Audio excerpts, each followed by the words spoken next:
welcome again to another episode of the Sound of Accra podcast. We've got a great episode for you today.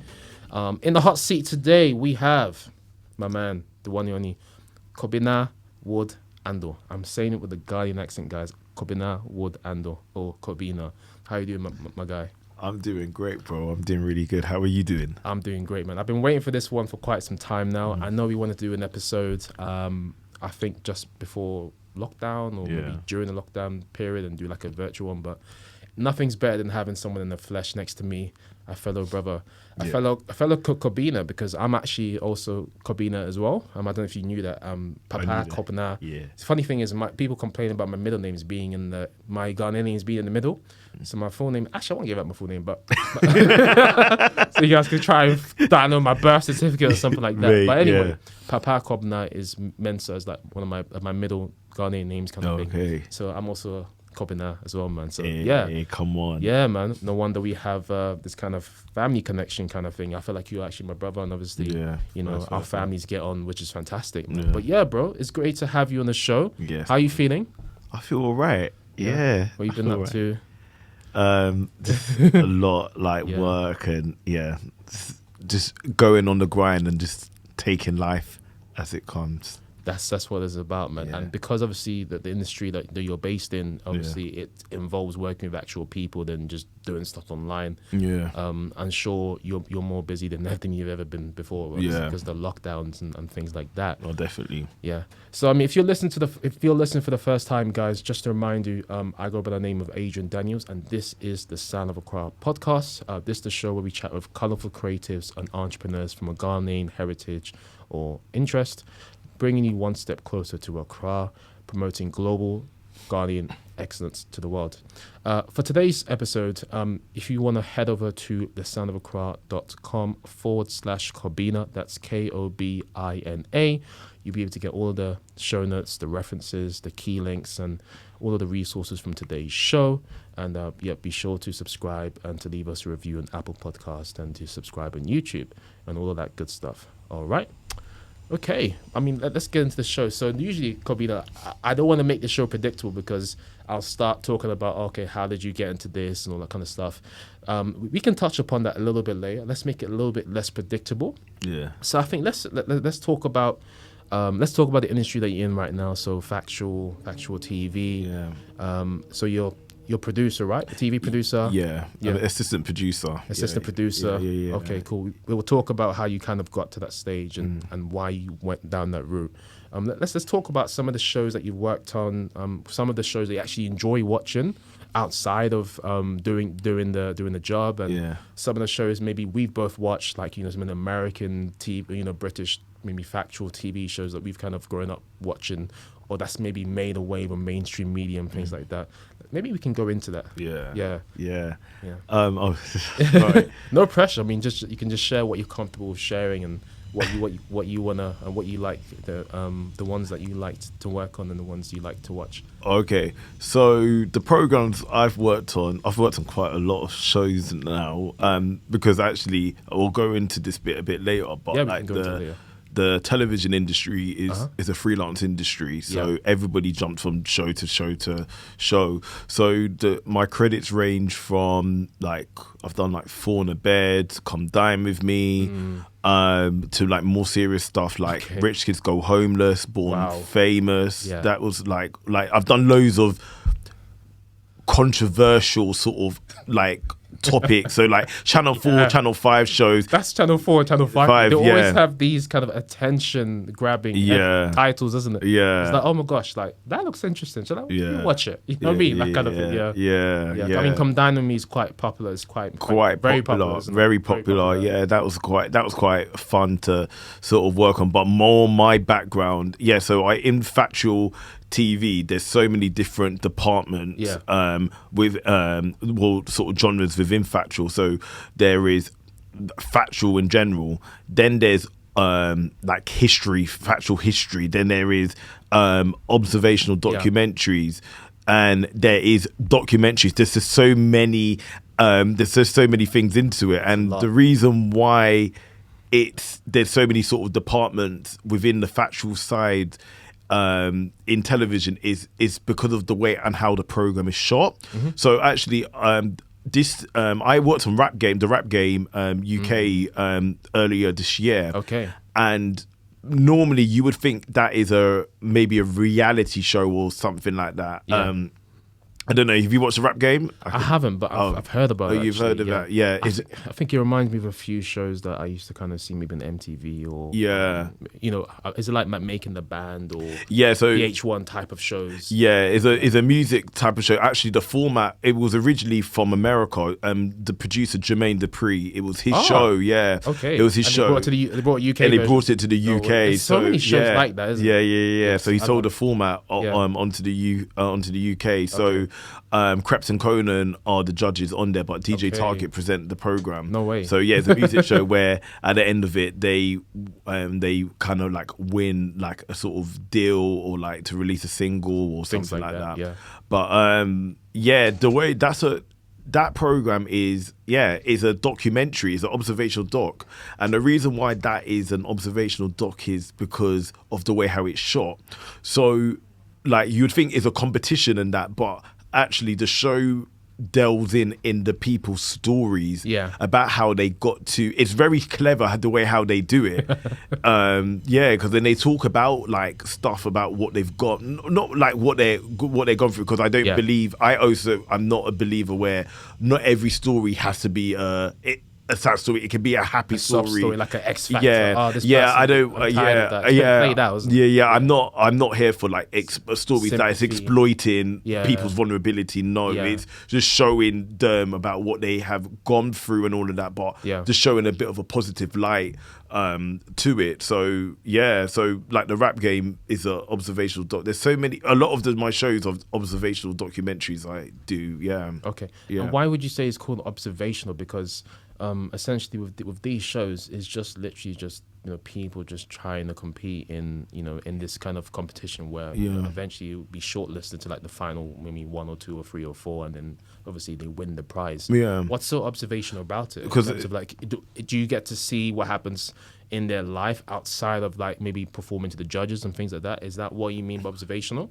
No. So what I mean is that what I was saying before, the way how it's observational. Yeah. So in a way that you're seeing their life, but it's the way how it's shot, it's the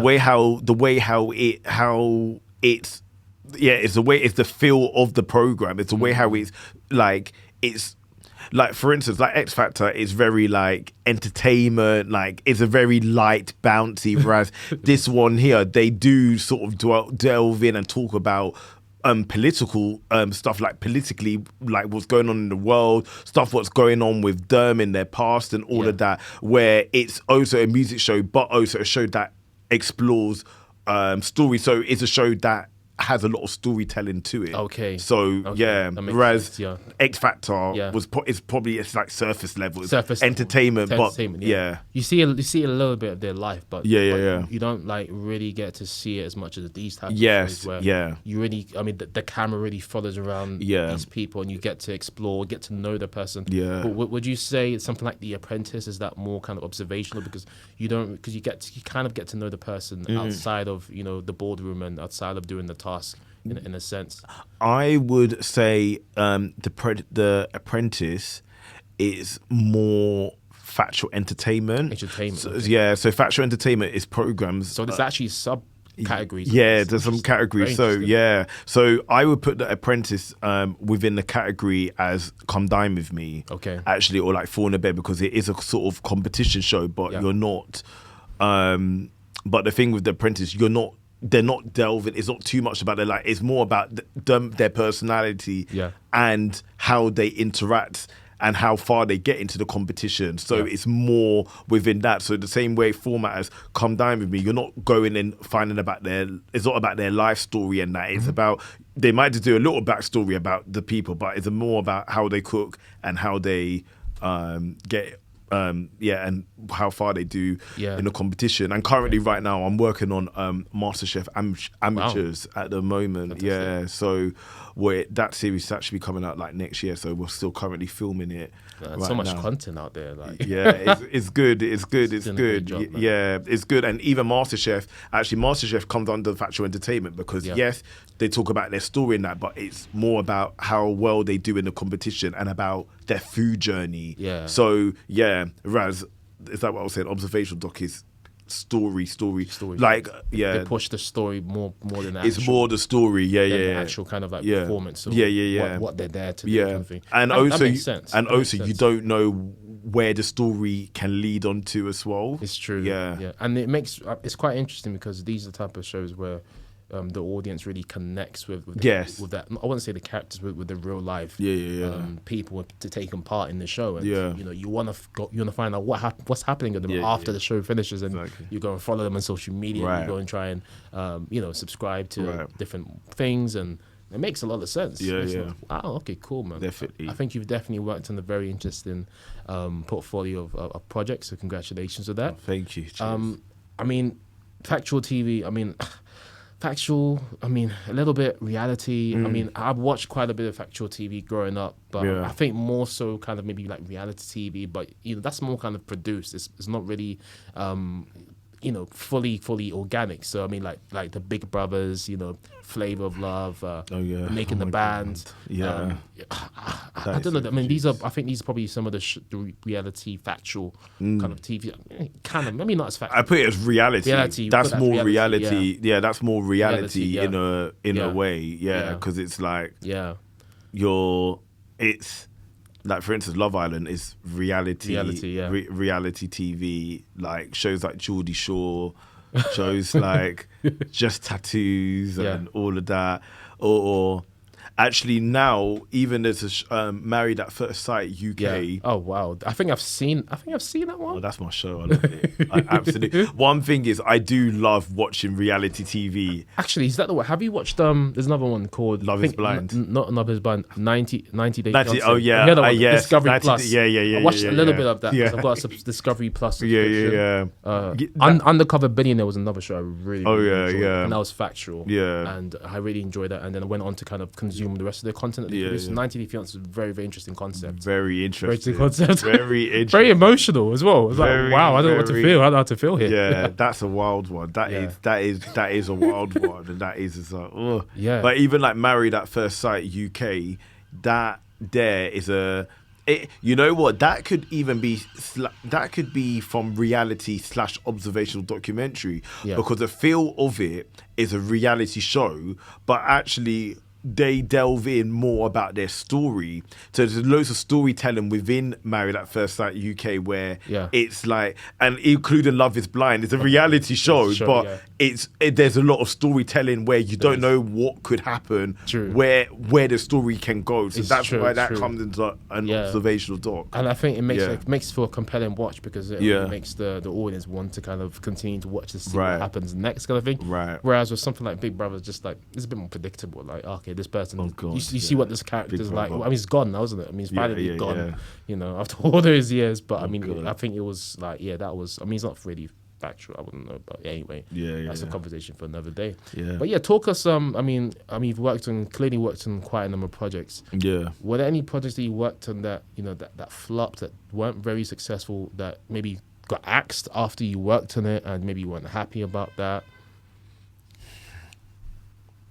That's a hard one. Yeah, on the top of your head, has there been any?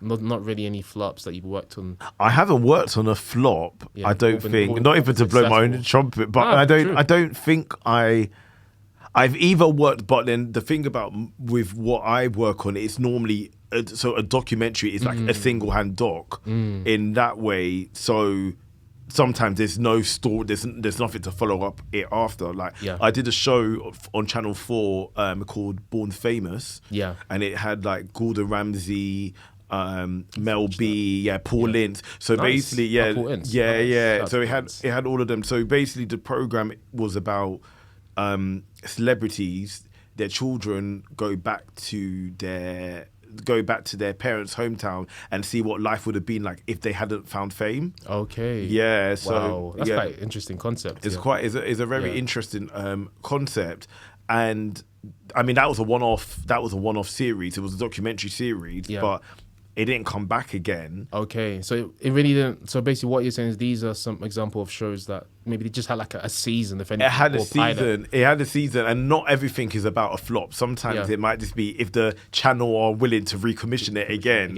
and all of that. Because I have worked on shows, where like I've been part of the developing the format and then worked on it, and then it's come back with another series. It just depends on where it goes at the end of the day. So you got to look at budget. You got to look at the popularity, the viewing stats and things like that. Exactly. You all got to take it into account. Exactly. Sometimes some shows get axed because they just didn't perform that well. Exactly, and like I don't have that control. It's the channel at the end of the day. So it's true. No, it makes sense, man. It makes sense. And is there was there a particular show that you worked on that you're really proud of, or that's really been successful? I mean, Come Down With Me, of course, is quite successful. Yeah, that's been quite, but. Yeah, that was done way before. That's been going on for years. Yeah.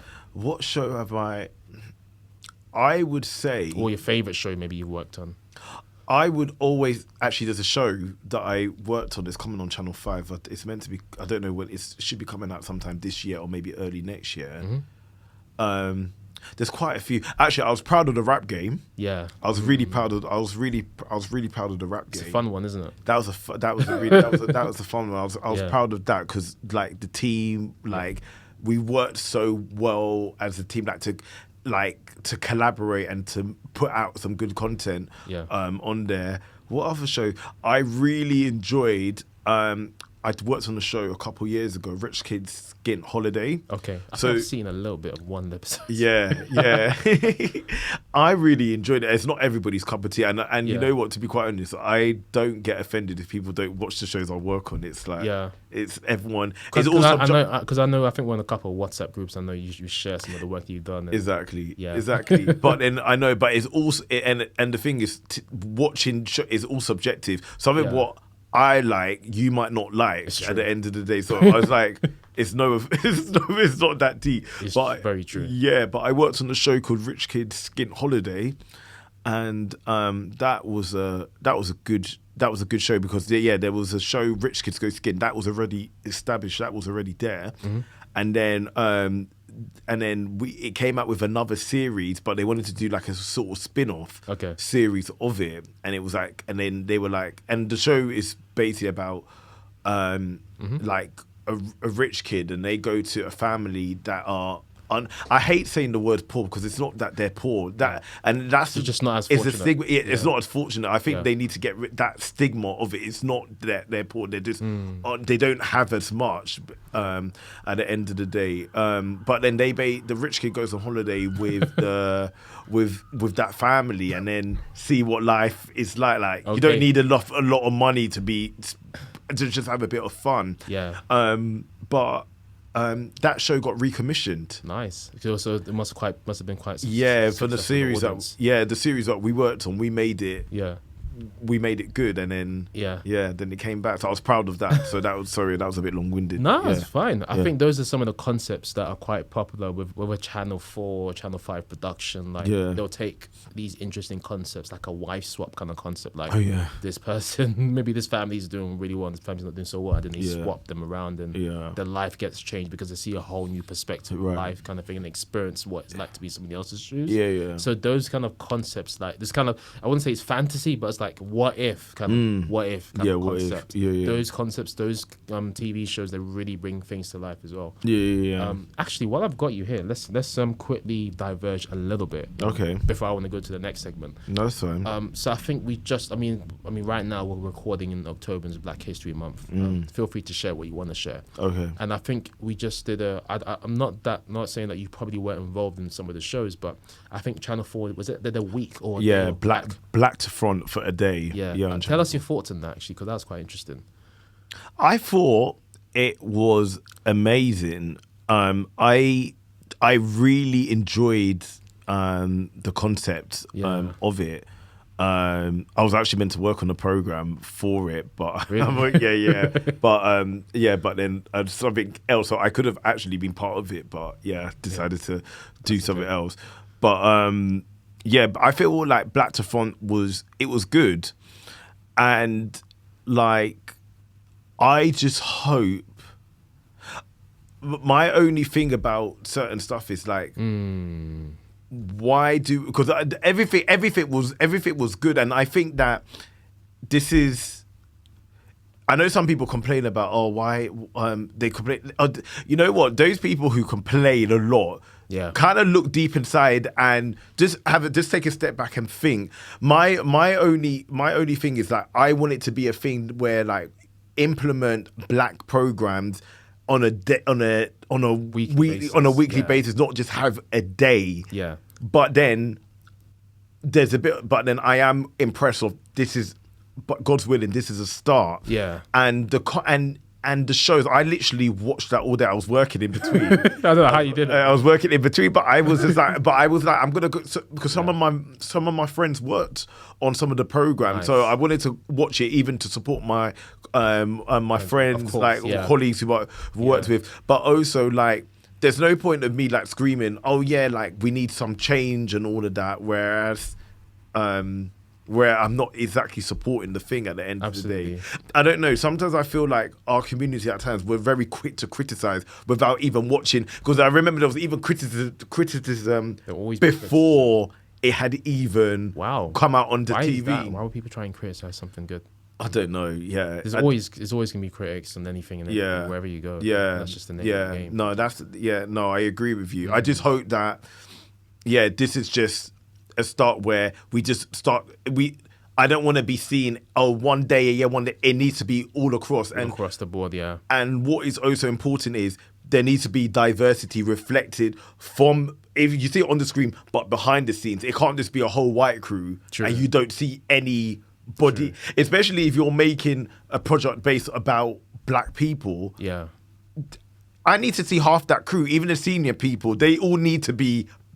I'm not gonna lie, they have to be Black. True. You cannot be making a show about Black people, but then there's no Black people making the decisions at the end of the day. Facts. Or it makes absolutely no sense. Facts. And that's how I feel like sometimes certain stuff get diluted down because then. There's not enough Black people. There's no Black people. The scenes working. Yeah, all the language and all of that. Yeah. I'm not gonna lie. I've watched some shows, right, and it's about Black people, but I'm like, this feels a bit too watered down because I can tell the dialogue between. Oh, really? Yeah. I mean, I don't think I really noticed too tough. Obviously, you working in the industry would notice way more than I would. Yeah. Because you've seen the patterns, the trends, in those types of shows, so you picked that up, which was quite interesting. Yeah. I think I watched the Breakfast show with AJ Dudu. That was so good. That was really good. I think AJ went to my university actually. Oh, really? I think she was maybe. I don't think I saw her, but I think she was a couple of years. Oh, okay. Like and then what else did I watch? I think I watched a little bit of the Hollyoaks thing. I think was it Richard Blacker than the Hollyoaks? I don't watch soap operas. I don't watch soap operas. I don't watch soap operas. Yeah, so I should have said I should have declared that part that I didn't watch that the Hollyoaks. But it was quite interesting. Obviously, they just focused on the black family because obviously there's Black families in these soaps like the EastEnders, Hollyoaks. You get like a Black family. You get like a few scenes and within the whole episode. Yeah. And I think that's pretty much it. I think that's all pretty much a watch. But it was good. Do you think the UK needs like obviously there's BET here, but do you think the UK needs like their very own BET? It's got its own BET. I know it does, but I mean it's not always fully UK shows. You see American shows on it. That's why in that sense. So is the question that do you think that there needs to be more do you think if Black people aren't really going to get their shot in like mainstream channels like on a constant basis like the Channel 4s, ITVs, BBCs, whatever, because it's going to be Caucasian dominated. Do you think we need like a BET, like a proper, like our own kind of BET? Obviously BET is here, but it has a mixture of UK and US produced shows. Do you think we need like our own like dedicated UK type of BET was just focused on black programming? You know what? I've gone to that point where no, I think people should just start doing their own thing. Just start doing their own thing. Yeah, because why do you need a corporate? Why do you now need another like a black? and that's why I respect people like Zizi Mills. Yeah. She was on the Black to Front thing as well. She was on the Black to Front, but she created her own YouTube channel. Like, she did that off the of her own back. And with her doing all of that has exposed her to so many opportunities where these people are calling for her. Yeah. It's not, and I think that's the only way things are going to go forward. Yeah. Like a lot of, like even since I've been in the industry, I've been in it for about 6.5 years. And I can see since I started the way how talent is being scouted in TV, the way how the format as TV has changed within the last 6 years. Well, to be honest, I feel like TV is dying out. Everything is going online now. Everything. TV isn't as glamorous how it was back in like the 90s or like the early 2000s and all of that. True. It's not, because you have because it's now competing with the internet. Now. You're competing with the internet, so that's the thing. And of course, budgets are a lot less nowadays. Like everywhere's online from streaming. It's true, yeah. And it makes a lot of sense. Yeah, and you see people like Munya, you see Sharks, people like them. Sharks, they all started their platform online. I don't remember them back in those days. You would have to probably get an opportunity either on radio or get a children's TV job. Yeah. In order to build your portfolio into making it into the big, in making it commercially like. True. On like Holly Wellaby, I remember her and Fern Cotton when I was on Smile TV or CBBC those days, and now they're on like This Morning. Yeah, that's an old back, man. Literally like Reggie Yates. Yeah, well, even I remember Reggie Yates. I even remember Reggie Yates when he was in Grange Hill those days. For Grange Hill, then he went to children's TV, and now the internet has wiped that all out. You can build your own platform. You can do what you want. Yeah. That was a perfect segue because I think we're going to talk about is this the last of a dying breed in terms of like maybe not even just factual TV but just in TV in general, like is now social media and the internet going to kill off like people watching general TV, like the BBC1, Channel 4, Channel 5, etc. But of course, what they've cleverly done, Channel 4, Channel 5, these type of, obviously BBC1, obviously they've moved everything online. The iPlayer, 4 on demand, ITV Player. So do you see now social media and internet, the YouTubers, etc., taken over, and in terms of like the stats, so social media on the internet based creators going up whilst the normal TV steadily declining eventually being extinct kind of thing? I think TV would always still be around. Yeah. This is going to sound so harsh, but the older generation, until they die, then it makes sense, right? Yeah, because how many people, maybe let's say under 35, watching TV, because people, you got to think about it like this: people don't watch TV the way how they used to back then. So like I remember, like back in those days, even when I used to watch EastEnders those days, I'd have to make sure that I'm in the house at, I don't know what time, is it like 8 o'clock when it used to come on. I know that if I miss it at 8 o'clock, if I miss it after, I have to wait until Sunday to watch the omnibus. Yeah. Even now the omnibus is off now, but there's no point for it because now you can just watch it all online. If you could, and the now thing, Netflix and all of that, all this stuff. Wow, there's just so much to compete with. There's so much, and like the thing is, the way how we watch TV is very different. We all do a lot of not playback but on demand. Like on demand, like like, we don't watch live TV that much anymore. I think another thing is with social media, social media is here to stay because now social media can either hype up a program or it doesn't. So like now you've got things like Twitter. Like look for instance Squid Game. How everybody, I haven't watched Squid Game. Me too. It's not my kind of TV, but anyway. Yeah, exactly. But with the Squid Game, it became a trend. I'm sure it's probably good, but like social media heightened it up even more. Yeah. Now, like Twitter, you got like on Instagram now, you've got these you got these UK blogs, you got like the Shade Room and all of that. True. That can play a part within magnifying or like making people watch the program at the end of the day. So social media plays a part within it. And I think just TV now, it's just, I think live TV is just not sustainable for like the long term, because people are a lot busier. There's more people that have gadgets. Like, it's just, I don't know. I don't answer your question. Yeah, I think that's perfect. I think when the older generation died, then that's it. I don't know what's going to say. It's quite interesting. Give it another, like, I don't know, 40, 50 years.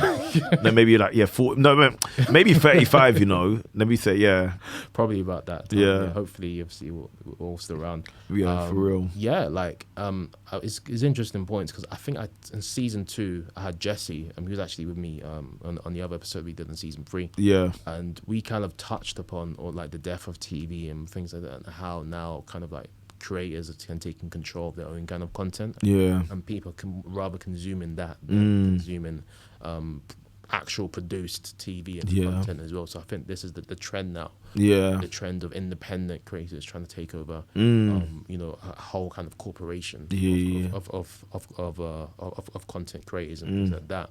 And I mean, it's really, really amazing. I mean, you could even we can even go as far as how Niko Omilana, how he ran for the mayor of London, and obviously he beat all of the other independent people that had big budgets, £5 million, £5 million, and so on and so forth, and he came on top, not because he had that amount of money, because he had the power of YouTube and blogging and social media behind it. Yeah. So I think this is the kind of trend that we're going to start to see. We're going to see, like, for instance, I don't even want to bring this man's name up, Trump. Yeah. He had you gotta love. I mean, some people hate him. You can love him, you can hate him. Yeah, it's one of those things. Yeah, I hate him, but but I don't know. Hate's a strong word. I dislike him. Okay. And look at him with his campaign. Yeah. And like, he had social media, like.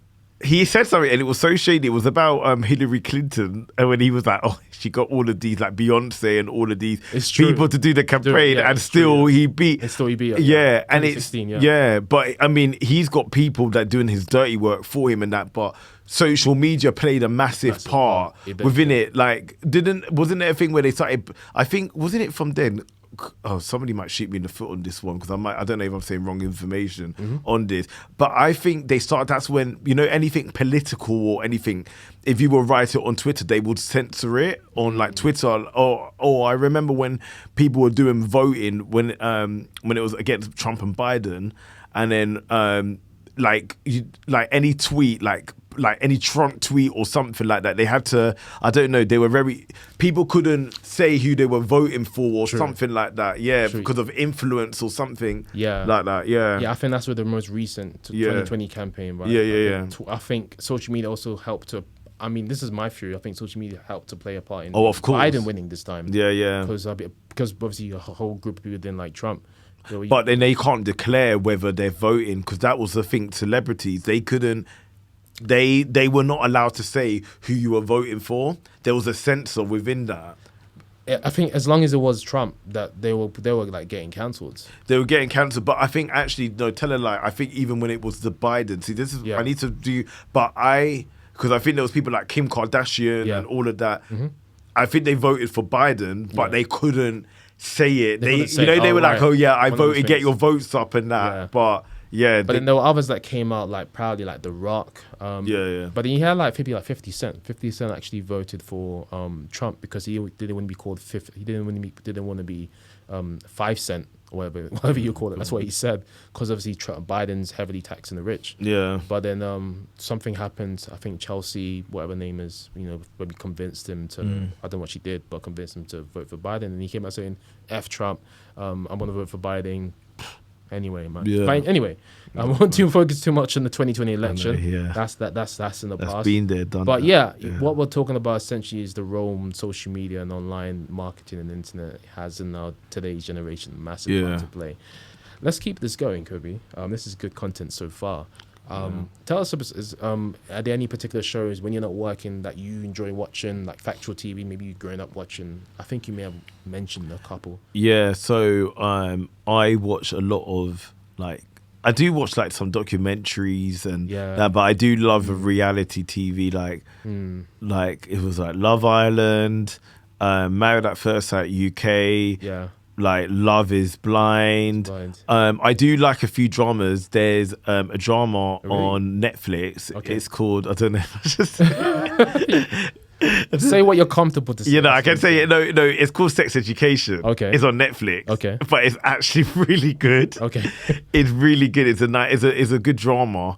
What else? It's just basically just like people, it actually shows a lot about like consent and all of those sort of things. It's actually really, the title of it is like, but actually when you watch it, and it talks about like friendships and all, it's really, really good. I'd advise people to watch it. It's good. Okay. What else do I watch? I do watch like YouTube stuff, like a few, like YouTube. And that's the thing, YouTube's taken over. YouTube is taken over. Yeah, actually, YouTube is actually taken over television. It has. Oh, clearly has. Yeah. It clearly has. Yeah. Okay. And anything, when you were growing up, maybe there was anything that you remember that you growing up, factual documentaries or? I remember growing up, I watched a lot of TV. Even my dad used to be like, oh God. When I was like, I remember I was in primary school. I don't know if my dad was being a bit too strict. Yeah. But I remember he would disable the television. No, because he just loved watching TV. Yeah. And I think back then, that's probably, we didn't really have the internet as much. So TV was more of a thing. Yeah, it was more of an influence. Yeah. And obviously, internet and social media. Exactly. And this is probably another perfect segue to kind of like learn more about how you kind of got into the industry. Would you say TV played a part in wanting you to get into the industry, working in the industry, or you just stumble upon it by accident? You know what? I got into TV by accident. I had no intention. Wild guess. I had no intention of working in TV. Yeah. And before, when I used to say my story, I used to feel kind of bad because it is a competitive industry. It is, yeah. And then someone like me to say, oh yeah, I kind of went into it by accident. Not by accident. I mean, but it wasn't the main plan. It wasn't the main plan. Then I used to feel like, I feel like I sound a bit ungrateful because I know loads of people would like try to get. They were killed to be in your seat. Yeah, pretty much. Yeah. But I enjoy what I do, and then I have to remember I have actually worked. I've actually had to work to get to even where I am now in that sort of way. And I am definitely a person where if I don't like something, then I wouldn't do it on the long term. Yeah. So how I got into TV was what happened again? Oh, I've got to go back. I started my media career when I was like 18, 19. So when I was in uni, I was like first year uni, and I got work experience at Radio 1 and 1 Extra. Okay. And then I met one of the producers on there. I think he was leaving the BBC at the time to do his own thing, and then he actually launched his own radio station in Stratford, London, for the Olympics. Actually, this was 2012. Yeah, wow. I know, it's such a long time ago. 10 years ago. Yeah, literally, it's so mad. Yeah. And then he thought I did like a good job on my work experience, and he said, "Oh, you should like carry on." And actually, too, how I got the work experience, I applied. No. My mum worked for the council, and then they were saying about they're looking for people within the East London area because the Olympics was coming to East London. Yeah, big boost for that area, wasn't it? Yeah, boost for the area for people to come who are interested in working in media, to come like this work experience there to apply for it. And then my mum told me, "I'll just apply, and you don't know what could happen." And I was like, I'm coming down. I have nothing to do on the summer. I had my retail job at the time. I was working part time at Dune, the shoe shop, and then after I applied for the work experience, a little did I think that I would get it. But one thing is, when the application form, I did literally sell myself in there. So you have to, right? Yeah. So I got narrowed down. I did the whole application. And then I got narrowed, had an interview. Then I got a work experience. Nice. And then so even that was competitive just to get the work experience. Yeah, that was very competitive. Yeah, that was competitive. But even I was like, let me just go for it. Like, there's no harm in try. One thing I know about me is I will try. I don't see any harm in trying. And if I don't, then I don't. At the end of it, just wasn't supposed to be. There you go. That's the mentality. The mentality. Yeah. So fast forward. Yeah. So that's the backstory how I got the experience at Radio 1 and 1 Extra. So then I met that producer. and he was like launching his radio station in East London, and then I got to do and even for the Radio 1, so I got to interview talent like so there were celebrities. I interviewed Trey Songz. Did you? Yeah, B.O.B. There were other people I can't remember, like Sean Paul. As part of the work experience. Part of the work experience, yeah. So I was like, oh, I got like my little taste within interviewing, and then and then that guy saw that I was quite good at that. Yeah. So he was like, yeah, do my radio station and all of that. Yeah. Work on it, and then I started realizing that I was better coming up with ideas for like shows, like for how a show should feel, like if it's a music show or something like that, instead of me talking like on the mic. I know you would think someone like me, I could talk in that, but I feel like when the spotlight is on me and I'm under pressure, I don't like it. You don't like it, yeah. I don't like it. It's not for everyone. It's not for everyone, and I realized that very early on, because loads of people want to be in front of the cameras or want to be, but they don't want to be behind it. I knew that my element in that. Yeah. So that's kind of how you made that transition. It made the transition. I don't want to be in the spot. I rather be. Yeah. I knew that. Making things happen. I knew that very early on. But even still, radio was my plan B. So I was still. So even after the Olympics and that, I was still doing radio stuff at the radio station, and I wanted to become a therapist. Yeah, I wanted to become a therapist. Why? I know it's mad.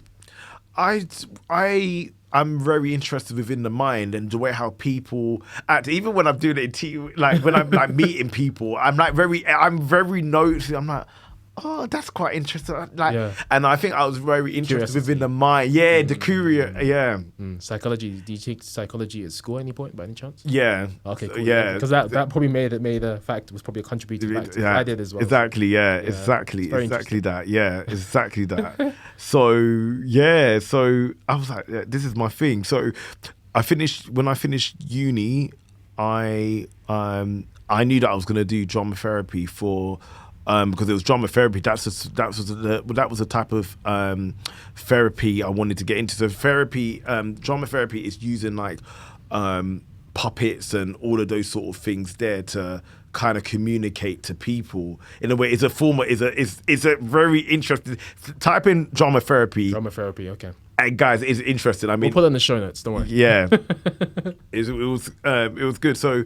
Oh god, this is so long-winded. Okay, go for it. Yeah, so I in order for me to do a master's in drama therapy, I had to have experience working with people, and whether that was vulnerable people or just like working in the school, working in a care home or something like that. And then I was like, I'm just gonna work in a school, and then later down the line, I realized that it wasn't for me. I realized that. No, I'm not that much of a people person as I thought I was. And then I was still doing radio on the side. I was still doing it on the side. I still really enjoyed it. Yeah. By the way, I didn't even say what I studied at uni. I did drama and film literature at university, so I studied that. It was a joint honor. That helps. Yeah. Film literature, yeah. So helps. Film literature. Yeah. I mean, in my career, I don't think it's helped me with my career. No. Not at all. Okay. No, like film literature, drama film literature is like basically like English literature, but it's like you're watching a film and you're adding literature onto it. That's all it is. Yeah, okay. Yeah. So what happened? Yeah, so back to the school. I wasn't happy in the school, and then at the radio station. By this point, I went to represent radio. Represent. So I did stuff behind the scenes within that. So like coming up with ideas and all of that. And funny enough, some of the people who I did radio with, even back at that radio station in East London, some of them are actually now radio presenters on the big show. So there's Rebecca Jude. She's actually a presenter on Apple Music. And like other people, there's like Reese Parkinson. All of these people. I was like, I remember you lot. Yeah. I wasn't like Fred, but you know when you used to see them and all of that. See all of them come up now. Yeah, I used to see. Yeah, so I was like, oh yeah, I see you lot and all of that. Even though I was like that person on the side, I'm like, no one would remember me that much. Yeah. But So one of the guys, he worked with the youth at Represent. He told me that there's a TV event in the O2 at Ravensbourne University. Okay. and like he thought that I would be good to go to that event. Like you don't know you don't know who you can meet there, and he thought TV might be good for you because you kind of do behind the scenes with us. So why don't you just go? Yeah, and then so one thing led to another. One thing led to another. And I remember I went to that event, but the day before I went to that event, I actually wasn't about to go. Oh, I wasn't about to go, and then my manager at the time, no, she was like my supervisor. She wasn't my manager, who's actually a really close, good mate of mine still from today. She told me, go to that event because you're unhappy here. You don't know what could happen. True. Went to that event. That little nudge. Literally, that little nudge. I would always thank her because if it wasn't for her, I don't know, life would have been a bit different. Yeah. I went to that event and then I had my CV with me. She even told me, print out your CV and have your picture behind it. Gave my CV and I met a talent manager, and the talent manager is the recruiter, is the person who recruits. They work at a production company and they recruit the people. Okay. But met her, and then after that afternoon, I was going to do the radio show, and then I get a call from her saying like there's a job, there's a runner job available. Are you free? Are you free? And I'm like, yeah, I'm free. Do you want to come for an interview? The next day was my birthday. It was my 23rd birthday. No way. And then actually they asked me how old am I actually, and then and it was for the show Obsessive Compulsive Cleaners. Yeah. And yeah, I think we talked about that show before. I think we may have talked about the show. Yeah. And then I worked, and then I went in for the interview, and then they liked me. They said that the job's only for 2 weeks, and I didn't really know about it, the TV industry being freelance. And then you know what? They gave me the job. They liked me. Yeah. They gave me the job. They like, you start on Monday. So basically, I didn't return back to the school. I left without giving them any notice. Just left without notice. I left without notice. And I said, I literally was like, and God was telling me, and I remember I spoke about it, God was like, go for it. Even though it's only 2 weeks, you don't know what that could lead to. That 2 weeks turned into, now that 2 weeks is now 6.5 years, because I did that too, because I was there. They contracted me for 2 weeks. Then that 2 weeks turned into 8 months. Wow. And then so you're just permanent now. Yeah, so, wow. Not permanent, but like I still jump. But I'm still like, it's for you. Obviously, you're more or less. Permanent. Wow. Yeah. So that was a bit of a long story, but it's a good story. I'm sure everyone will be taking notes from this. Just taking notes to in terms of how they kind of break in. To that sector. I mean, don't leave a job without giving them notice. Okay, so that's probably one thing that you wouldn't advise that. Okay, that makes sense. Because you want to keep relationships. I mean, I guess industry relationships are important, right? Yeah, but I think even that I felt. Well, I mean, it was a bit. If I look back, it was a bit unprofessional on my end. It's like I've just, especially if you're working in a school or something like that, you just like leave without any notice. But I was younger then. I was like, what, 20, 23? I'm 29 now. Wow. So, right. I know. And I was like, but it was either that or I lose out on the opportunity. And then I knew I was unhappy. And then I know that this is my path. This is my career. But I don't regret it. There you go, man. Yeah. I mean, you mentioned obviously like, just God, you believe that God kind of led you to where you are today. Well, 100. Yeah. How important do you feel like your faith is like, and other influences have been to kind of where you are today? Oh God, God is so good. Amen. God is so good. I'm just especially grateful. to navigate you through the ups and downs as well. Yeah. The ups and downs, because there are ups and downs in this industry as well. It's not all rosy and all of that. Like it's not all like flashing that, but God has been like the key to. I mean, I've been a Christian. I mean, I'm a born again Christian. I was born again. Amen. In April 2018. Were you at my baptism? I don't think I was. Oh, okay. So I thought that you were at my baptism. So I can't remember actually. Yeah. Actually, but I think I saw it. Yeah. It was a remarkable moment for us to see. Yeah. Remarkable moment. Obviously, I've known you for quite some time. Yeah. I've seen you transform and become the man that you are today. Cheers, bro. Killing it, everything bro. you do. Cheers, bro. No, cheers. Yeah, man. No, like definitely God. Yeah, and I think to those comments. No, God has. Because I think it's not only in TV, every job has got its challenging times and that, but it's just it's just for you to stay sane, and for you to just I don't know. Yeah, just talk to him. Like, I know for me, yeah, without God, I'm nothing without God, and yeah, like, so I'm just so grateful for It's God. fine. We thank God. Yeah. Thank God. What's one tip you give to someone like working in factual TV or just TV in general, just wants to work or is about to work in the industry? Just one tip, simple tip. I think one tip I would give is, no, go in there.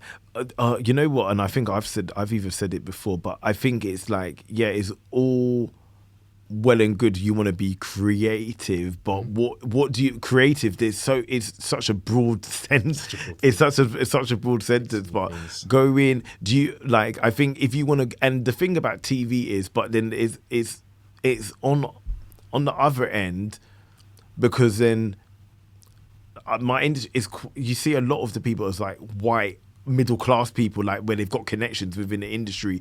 So I feel like somebody who from a disadvantaged background might find it will find it a bit difficult, because, and there's so many departments in television, because there's editorial and then there's production. People don't talk about production that much, and production, that department, they deal with budget.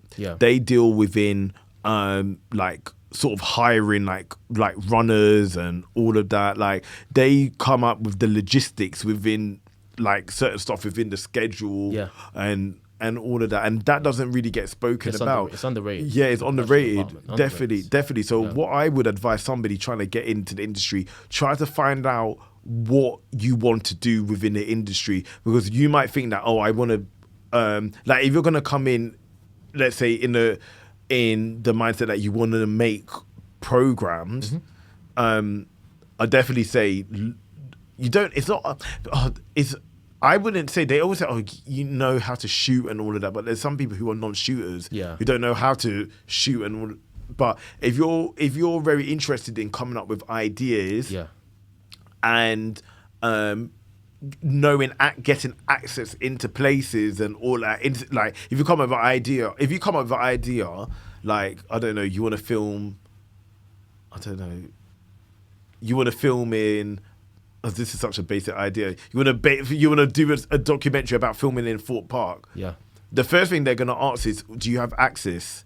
And what they mean about access is, do you have the access, the permission to film in there? It's a lot of hoops. Yeah, a lot of hoops and a lot of like money and all of those sort of things there. But what I would advise is come in there keen. If you want to come up with ideas and try to find out what you want to do within it, because there's so many departments. There's even like departments, even like sound. Of course. People like music supervisors or editing and all of that. So many parts that come together. When you see the credits of a show, that will tell you everything you need to know. That will tell you, and do your research. And I think some people also get conflicted where you want to work in TV, but you want to be in front of the screens. If you want to be in front of the screens, then I mean, my friend, I can't help you, because I don't know about in front of the screen and the way and how they, because then even with that, even if you want to be in front of the screens, you know, back in the, I don't even know if they still do it, but my advice is, if you're getting ripped off, if you're doing this, don't do it, because you're getting ripped off. Stop asking people to do show reels and all of that. Like, if you present it on pictures, it's a rip-off. It's a rip-off, A lot of the time, people, if you want to be on front of the screens, like production companies or producers, they're finding people who work in development, they're finding people online. It's like online, like seeing your YouTube and all of those sort of things. Trying to scout new talent, like you mentioned before. Exactly, what we touched on before. So that's my advice to people who want to be on screen, but behind the scenes, do your research on what you want to do, and know that there's so many. Do your research on there's so many different departments within television, and it's a place for everyone as well. Definitely. Fantastic. Your skills are not limited. Even if you want to start now. Like, trust me, your skills are not limited. Everybody. I believe everybody can bring something new to the table.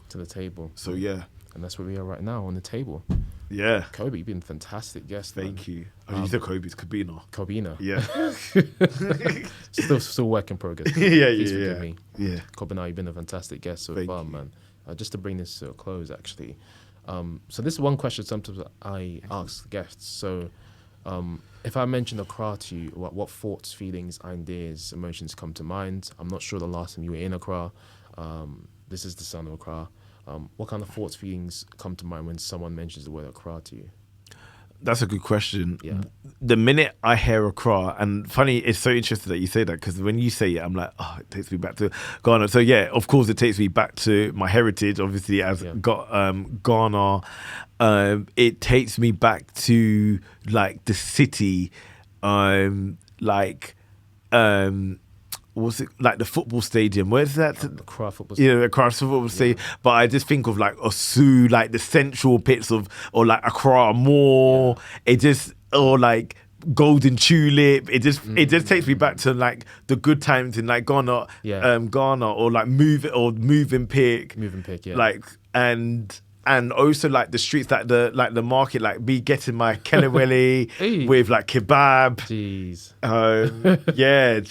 Just that. Just that, yeah. Yeah, it just I do miss Ghana. Good for the last time I was in Ghana was 2018. That's not too bad. So it's that feels like a while ago. Like actually, no, to be fair, some people haven't been since they were like 20 years. Yeah, I met someone yesterday that hasn't been since they were 9. So no, that's wild. It's wild. That's wild. They're going for the first time since they were 9 this year. So oh wow. Shock. Well, yeah. Yes, oh god, it's developed a lot. No, my dad lives out there, so interesting. Yeah.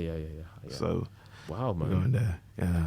Kobina, it's been great having you on. Thank you so much. How can people connect with you, find you, if you're open to that?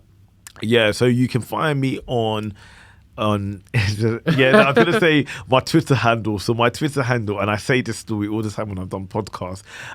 My Twitter handle is Man Like Kobina. Man Like Kobina.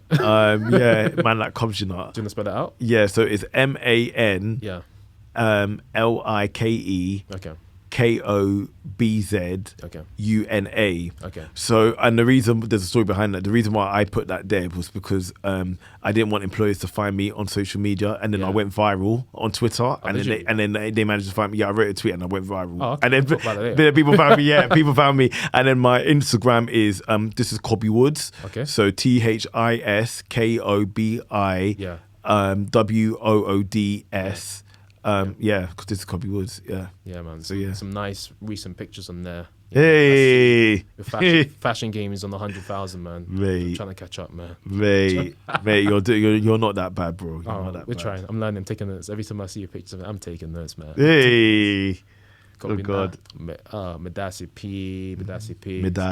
So guys, that's it. That's today's episode, the Sound of Accra podcast. Once again, for today's show notes, head over to thesoundofaccra.com/Kobina. Kobina. That's it. KOBINA. All right. Hope you enjoyed today's episode. We'll see you in the next one. If you're listening to Apple Podcasts, leave us a review. If you're watching on YouTube, please subscribe, like, comment. Thank you very much, guys. Thank you.